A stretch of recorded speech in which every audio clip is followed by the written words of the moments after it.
ব্রহ্মা যোগী রঘুনাথ বাবা জয় বাবুদের বাবা লোকনাথ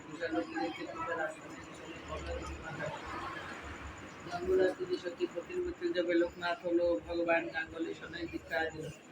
ত্যাগ করিয়া স্ত্রী পরিবার গুরুর সঙ্গে গাড়িয়েতে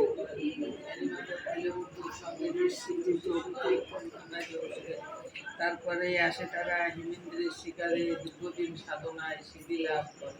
তারপর গুরুর সঙ্গে শিশু বিভিন্ন ধর্মের কাবুলি আসিয়া বলে বোলায় স্বাধীন কোরআন স্বাধীন পাঠ করে বিশ্ব পরিকল্পনা শিশু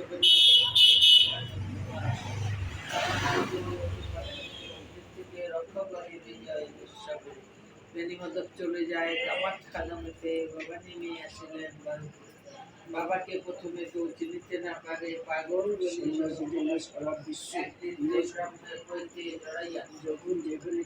গায়ত্র করে তারে খুলে দিল চারিদিকে কথা প্রচারিত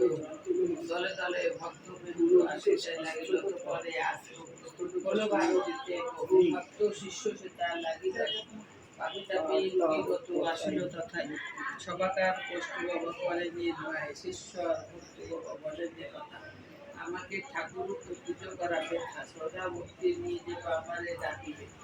অবশ্যই সেই ভক্ত মোট সাড়া পাবে আমি নেই এই কথা তখন আমাকে ইসলাম ঠাকুর সদা প্রতিদি বাজারে জলে স্থলে রণে জঙ্গলে যখনই বিপদে পড়ি তখনই আমার কথা স্মরণ করিবি এই রূপে লোকনাথ কত লীলা কর কারো সাথে সেই সব পরিবারে পারে 160 বছর বাবার বয়স হলো মঠি দামেতে দিবারে বাবা ইচ্ছা হলো 1297 সাল 19 জ্যৈষ্ঠ দেহত্যাগ যান বাবা অমর লোকেতে যান পারে বাবা চিত্রা রাখিবে যত অন্য কষ্ট থাকিবে না তাহারে ভবন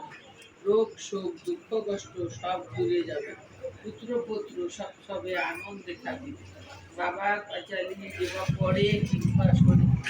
ভগবান সেই জন সদা তাহার নামে মহামন্ত্র এই মন্ত্র ধামে যত বেশি তার নাম হবে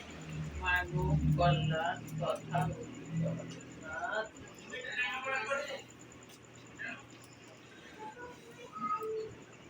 জয় বাবা।